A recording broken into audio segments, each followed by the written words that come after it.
질문 없는 건가? 우리 이온화 에너지 들어갈게요. 교과서 84페이지 이온화 에너지라는 주기적 성질 나오는데요. 이온화 에너지가 뭔지 이해를 해볼 거고 그 다음에 성취 기준 볼 건데 일단 이온화 에너지에선 내가 지난 시간에 말했지만 성취 기준 두 가지예요. 첫 번째 주기성에 근거해서 이온화 에너지를 설명해야 돼. 주기성에 근거해서 설명한다는 건 무슨 말이냐? 같은 주기에서 원자 번호 커질수록 이온화 에너지가 어떻게 변화하는지 설명하실 수 있어야 되고요. 두 번째, 같은 족에서도 원자 번호 커질수록 이온화 에너지가 점점 커지는지 작아지는지 설명하실 수 있어야 돼요.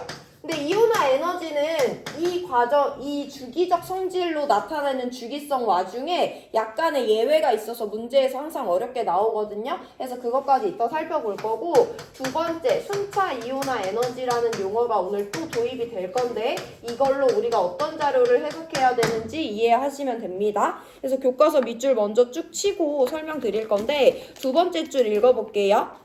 바닥 상태에 있는 기체 상태의 원자 1몰에서 원자과 전자 1몰을 떼어내는데 필요한 최소 에너지를 이온화 에너지라고 한다라고 나와 있어요.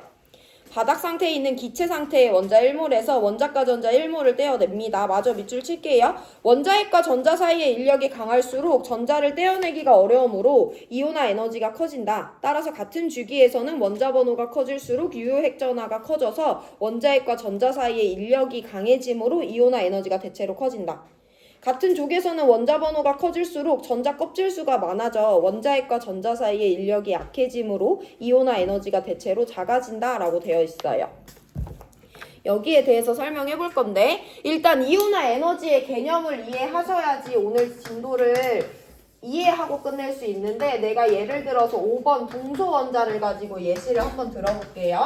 5번 동소 원자가 있어. 얘는 5번이니까 원자의 플러스 5고요. 전자도 5개 있으니까 지금 중성 상태의 원자입니다. 내가 여기서 누구를 떼어내는데 필요한 에너지가 이온화 에너지냐면 원자 1몰에서 전자 1몰 떼낸다며. 근데 내가 1몰 다 그릴 수 없으니까 어쨌든 이온화 에너지는 이 원자 한 개에서 전자 한 개를 떼어낼 때 에너지가 필요한데 우리 그걸 이온화 에너지라고 부를 거야. 그럼 내가 여기 있는 전자 하나를 떼어낼 건데 떼어낸다는 것은 우리가 구체적으로 어떻게 표현하면 되냐면 보어 전자 모형에는 첫 번째, 두 번째, 세 번째 쭉쭉 해서 무한번째 껍질까지 있다고 했죠. 내가 무한번째 껍질로 이 전자를 전이시키는 과정을 전자를 떼어낸다라고 구체적으로 기준을 정해볼 거예요. 그럼 이 전자를 떼어낼 때 뭐가 필요하대? 에너지가 필요하대. 이거 왜 필요하니 얘들아? 쟤 떼어내려면 에너지가 필요하대. 얘는 지금 여기 왜 있냐면 누가 좋아서 여기 있는 거야?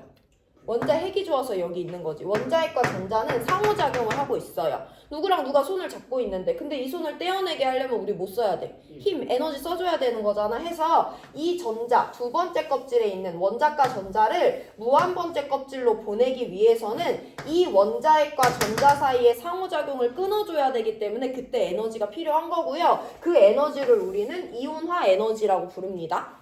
그럼 생각을 해봐 얘들아. 이 원자핵과 이 전자가 상호작용을 끈끈하게 하고 있었대. 그럼 전자를 떼어내는 게 쉬워 어려워? 어렵잖아. 그럼 에너지가 얼마나 들어? 많이 들겠죠? 얘랑 얘가 그냥 적당한 세기로 상호작용을 하고 있었대. 그럼 아까보단 전자를 떼어내기가 쉽죠. 에너지가 적게 들겠죠. 그래서 이 이온화 에너지라는 건 일단 전자를 무한번째 껍질로 보내는데 필요한 에너지라는 걸 정성적으로 이해하시고요. 그 와중에 원자핵과 전자 사이의 상호작용이 강할수록 전자를 떼어내기가 어렵다. 이온화 에너지가 크게 필요하다라고 이해하면 돼요. 그럼 생각을 해볼게. 결국엔 우리가 주기성을 설명하기 위해서 이온화 에너지에 주는 영향을 주는 변인을 따져볼 건데 얘랑 얘 사이의 상호작용을 설명하기 위해서 우리가 여태까지 항상 5글자짜리 뭐 사용해왔어? 유효핵전화 사용해왔지. 원자핵이 이 전자를 떼어낼 때 이 전자한테 실제로 느끼게 해주는 핵전화를 유효핵전화라고 하잖아. 유효핵전화가 세대. 그럼 전자 떼어내기 쉬워 어려워? 어렵지. 에너지가 많이 들어요. 그리고 또 어떤 상호작용에 영향을 주는 변인을 하나 더 고려해 볼 거냐면 이 원자핵과 전자 사이의 거리는 항상 상호작용에 아주 중요한 변인이 됩니다. 원자핵과 전자가 가까울수록 걔네들은 상호작용을 밀접하게 하고 있다고 우리 받아들일 수 있죠. 원자핵과 전자가 멀수록 걔네들의 상호작용이 약해질 거 아니야. 그래서 우린 두 가지 변수로 마찬가지로 볼 건데 원자핵과 전자 사이에 작용하는 유효핵전하가 얼마나 큰지. 유효핵전하가 클수록 전자를 떼어내기 어렵기 때문에 이온화 에너지 많이 필요해요. 그리고 원자핵과 전자 사이의 거리가 얼마나 가까운지. 가까울수록 상호작용이 유리하기 때문에 이온화 에너지가 많이 들어요. 그래서 이 두 가지 변인을 이용해서 주기성에 근거한 이온화 에너지 비교를 일단 전체적으로 해볼 건데, 자 그럼 볼게 얘들아. 여기 같은 주기에서 원자 번호 커질수록 유효핵전하가 어떻게 변하는지 설명하실 수 있고, 원자핵과 원자과 전자 사이의 거리가 어떻게 변하는지 설명하실 수 있으면 이온화 에너지 비교할 수 있는 건데, 같은 주기에서 원자 번호 커지면 유효핵전 어떻게 해야 돼? 알고 있어야 되죠? 커지는 값이에요. 야, 같은 주기에서 원자 번호 커질수록 원자핵과 전자 사이의 거리 어떻게 돼? 이거 뭘로 설명하면 돼? 원자 반지름으로 설명하시면 되죠. 플러스 3번의 사이즈, 이 원자핵과 전자 사이의 거리를 대표하는 개념이죠. 플러스 7번의 사이즈, 이 원자핵과 두 번째 껍질에 있는 전자 사이의 거리에 의해서 얘의 원자 반지름이 결정이 되고 얘의 원자 반지름이 결정이 되잖아요. 같은 주기에서 원자 번호 커지면 원자 반지름 작아지죠. 그 말은 이 원자핵과 얘 사이의 거리, 이 원자핵과 얘 사이의 거리 중에 여기가 더 가깝다는 거잖아. 같은 주기에선 원자 번호 커지면 원자 반지름이 작아져. 즉 원자핵과 전자 사이의 거리도 점점 조금이나마 짧아집니다. 그러면 같은 주기에서 원자 번호 커질수록 유효핵전하가 커진대. 이건 이온화 에너지가 커지는데 영향을 주는 거야, 작아지는데 영향을 주는 거야? 핵전화 커지면 떼어내기 어렵잖아. 에너지 많이 들겠죠? 거리가 점점 짧아진대. 그럼 얘네들의 상호작용 어떻게 되니까? 더 강해지니까 떼어내기 어렵겠죠? 그래서 어쨌든 같은 주기에서는 원자 번호가 커질수록 이온화 에너지가 점점 커진다 라고 설명하실 수 있으면 됩니다. 자 그럼 같은 족에서 볼 건데, 같은 족에서는요 원자 번호가 커질수록 유효핵전 어떻게 돼 얘들아? 커졌지. 이거 알고 있어야 된다. 같은 주기에서 원자 번호 커지면 원자핵과 마지막 껍질의 전자, 원자핵과 마지막 껍질 사이의 전자, 즉 원자 반지름 어떻게 됐었어? 커졌었잖아. 그럼 원자핵과 전자 사이의 거리는 점점 멀어지는 거죠.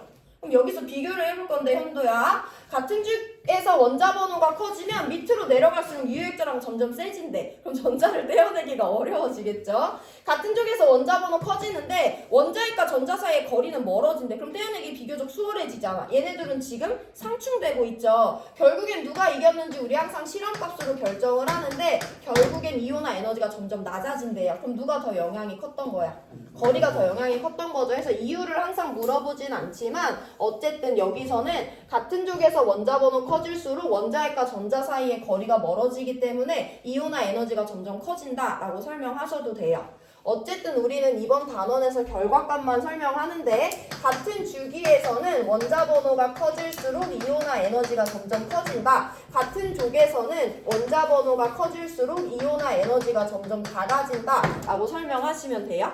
이게 일단 첫 번째 성취 기준, 주기성에 근거한 설명이고, 그럼 원자 반지름처럼 우리가 종합도 한번 해보고 예외로 넘어갈 건데, 우리가 알고 있는 이 주기율표 상에서 같은 주기에서 원자 번호 커질수록 이온화 에너지 점점 커집니다.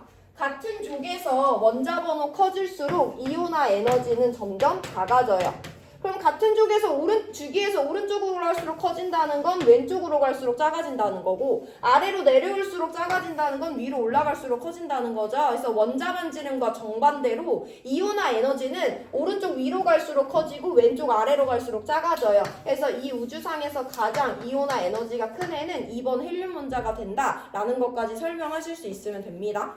자 그럼 여기가 이제 이해의 유일한 부분이고, 이제 앞으로 우리가 예외를 배워봐야 되는데 여기는 조금 이해하기 어려울 수 있어요. 그래도 최선의 설명을 한번 해보면, 여기 같은 주기에서 원자 번호가 커질수록 이온화 에너지가 점점 커진다고 하는데 여기 예외가 걸려 있어요. 그래서 예외를 설명드릴 건데, 이 예외는 그냥 받아들이기만 하면 되지 외우지 않으셔도 됩니다. 이거는 보어 원자 모형으로 설명할 수 없고요. 현대 원자 모형이 등장을 해야 돼요. 그래서 현대 원자 모형에 따라 내가 전자 배치를 한번 해볼 건데, 4번 베릴륨과 5번 붕소의 이온화 에너지에 대해서 우리가 비교를 해볼 거야. 여기는 주기와 족이 중요해요. 2주기 2족 베릴륨과 2주기 13족 붕소의 이온화 에너지를 비교해 볼 건데 일단 얘네들의 전자 배치를 내가 세로 버전으로 한번 그려볼게. 1s 오비탈, 2s 오비탈, 2p 오비탈이 있으면요. 베릴륨은요. 전자 4개니까 1개, 2개, 3개, 4개, 1s2, 2s2로 전자가 배치돼 있어요. 붕소는 전자 5개니까 1s2, 2s2 그리고 2p까지 전자가 올라가 있어요. 이게 베릴륨 원자와 붕소 원자의 전자 배치지. 우리가 알고 있기로는 같은 주기에서 원자 번호가 커지면 유효핵 전하가 커져. 그래서 여기 있는 전자를 떼어내는 것보다 여기 있는 전자를 떼어내는 게 어렵다고 배웠죠. 그럼 유효핵 전하가 큰 건 맞는데 여기서 이제 전자, 이온화 과정에 대해서 다시 한번 고찰을 해볼 건데 어쨌든 이온화 에너지라는 건 주양자수, 전자 껍질 몇 번째냐면 무한 번째 껍질로 전자를 이동시키는 과정에 필요한 에너지가 이온화 에너지예요. 야 그럼 내가 베릴륨에서 전자를 하나 떼어낼 거야. 어디 있는 전자 떼어내겠니? 1s에 있는 거 뗄 거야? 2s에 있는 거 뗄 거야? 2s에 있는 거 뗄 거잖아. 그래서 여기 있는 전자를 무한 번째 껍질로 보내는데 필요한 에너지가 베릴륨 원자의 이온화 에너지예요. 붕소에 있는 전자 하나 뗄 거야. 어디 있는 전자 떼겠니? 2p 있는 게 제일 만만하죠. 어쨌든 이 오비탈과 이 오비탈 사이의 차이만큼 내가 에너지를 지불해야 되는데 여기 있는 것보단 얘가 더 무한번째 껍질이랑 가깝잖아요. 그래서 여기 있는 전자를 무한번째 껍질로 보내는데 필요한 에너지가 붕소의 이온화 에너지야. 그러면 보어 원자 모형에선 설명하지 못했지만 우린 이미 알고 있죠. 다전자 원자는 주양자 수가 같더라도 부양자 수가 다르면 에너지 준위가 달라지잖아. 즉 2s보다 2p의 에너지 준위가 높아요. 붕소도 2s보다 2p의 에너지 준위가 높아. 그럼 나는 베릴륨은 2s에서 전자를 떼어낼 건데 붕소는 2p에서 전자를 떼어낸단 말이야. 그럼 여기에서 오는 어떤 차이에 의해서 이 전자를 무한번째로 보낼 때 필요한 에너지보다 이 전자를 무한번째로 보낼 때 필요한 에너지가 더 적게 들어요. 그래서 같은 주기지만 원자 번호가 커져도 이온화 에너지가 작아지는 예외가 하나 나타납니다. 이거 그냥 외우셔도 돼요? 그럼 이런 예외가 우리가 알고 있는 1번부터 20번 사이에서 또 어디서 나타날 수 있냐면 한 번 더 보면서 정리를 해볼 건데 내가 12번 마그네슘에서 전자를 떼어낼 거고 13번 알루미늄에서 전자를 떼어낼 거예요. 얘는 3주기 2족 원자고요. 얘는 3주기 13족입니다. 일단 전자 배치를 세로 버전으로 한번 그려볼 건데 마그네슘 전자 12개, 1개, 2개, 3개, 4개, 5, 6, 7, 8, 9, 10, 11, 12개 있고요. 알루미늄 13개 있어요. 그래서 얘는 1s, 2s, 2p, 3s까지 꽉 채우고 3p의 전자 하나 있습니다. 마그네슘에서 전자 하나 떼어낼 거야. 3s에 있는 전자 하나 뜯어내겠죠? 알루미늄에서 전자 하나 떼어낼 거야. 3p에 있는 전자에서 하나 떼어내겠죠. 자, 그럼 우리 여기서 이온화 에너지 비교해 볼 건데 우리가 원래 알고 있던 바에 따르면 같은 주기에서 원자 번호 커지면 원자 반지름도 작아지고 유효핵 전하도 커지기 때문에 전자를 떼어내기 어렵다고 배웠어. 근데 마그네슘은 전자를 어디서 떼어내는데? 3s에서 떼어내는데 알루미늄은 전자를 3p에서 떼어내야 되잖아. 그래서 이 s와 p 사이의 에너지 준위 차이로 여기서 떼어내는데 필요한 에너지와 여기서 떼어내는데 필요한 에너지 중에 알루미늄에서 더 적은 에너지가 필요합니다. 그래서 우리 같은 주기에서 원자 번호 커질수록 이온화 에너지가 커지는데 그게 커지지 않는 구간이 하나 있는데 거기가 어디냐면 2족과 13족 사이에서 이온화 에너지의 역전이 일어나요. 그래서 우리가 알고 있기로는 리튬보다 베릴륨보다 붕소보다 탄소의 원자 번호 크니까 이온화 에너지가 점점 커진다고 배웠잖아요. 근데 베릴륨과 붕소 사이의 역전에 의해서 붕소와 베릴륨은 이와 같이 순서가 바뀝니다.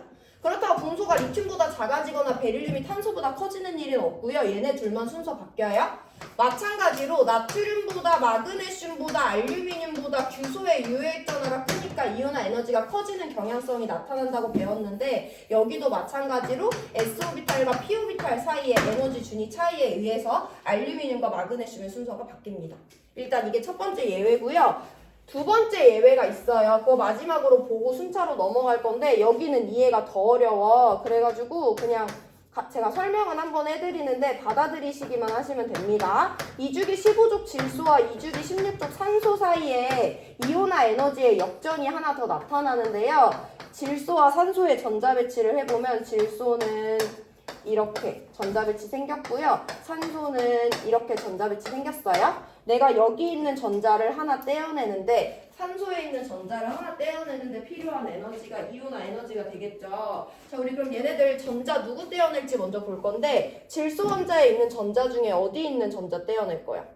이 P에 있는 애 떼어낼 건데 다 같은 상황이니까 그냥 얘 떼어내는데 필요한 에너지가 질소의 이온화 에너지가 되겠죠. 산소 원자 8개의 전자 중에 어느 오비탈에 있는 전자 떼어낼 거야? 얘도 당연히 2P에 있는 전자 떼어낼 거잖아. 근데 여기 2P는 좀 상황이 다른 애들이 있지. 1번, 2번, 3번, 4번 중에 몇 번 떼어낼 거야? 몇 번? 2번. 몇 번 떼어내? 2번 떼어내겠지. 1번이든 2번이든 여기 있는 전자를 떼어내야 된다는 건 우리 이제 굳이 설명하지 않아도 이해하잖아. 어쨌든 얘네들은 전자기 때문에 한 방에 두 개가 같이 있는 것보단 혼자 있는 게 나아요. 그럼 마찬가지로 전자를 떼어낼 땐 얘를 떼어내는 것보다 얘가 더 떨어지고 싶을 거 아니야. 그래서 여기서 전자를 떼어낼 건데 그것 자체가 우리 훈트규칙은 홀전자 수가 최대가 돼야지 바닥 상태라는 거잖아. 홀전자 수가 최대가 되는 것이 안정하다는 건데 여기랑 여기는 일단 유효액전환 당연히 산소가 더 커요.